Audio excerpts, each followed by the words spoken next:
Kubor nakaslem jong unongsan hima.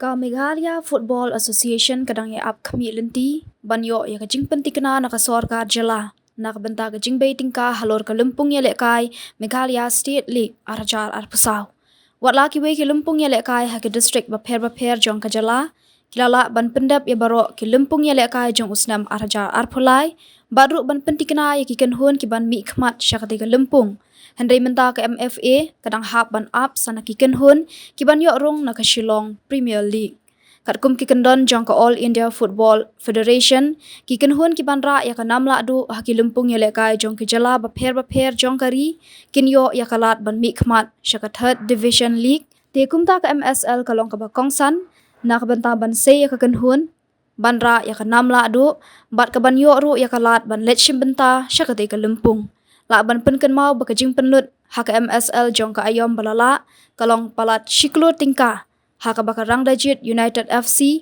kalalong kala adu bat kalayo ru ban let shimenta hak third division league. MSL te kumkalong muta nginangap kumakalong sa asagana jengkai sesi bersendat te kemadat ke sesi ja tournament kita ke juga qualify tingin senang ya rai lo kata nang up hi kata sa jemang sana ga rupian ke sokar maklum ke jia sokar tingin mulak ya seman keluar ke sana cuma dobo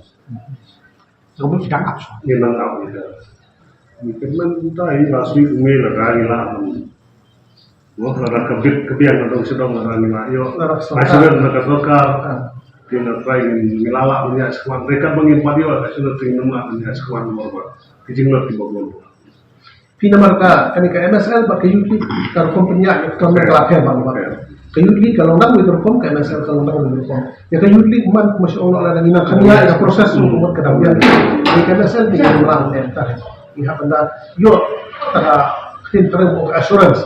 maka sekat bahkan ai kita mau kai ni bagi pelong ya kan itu teman tu menuju pelong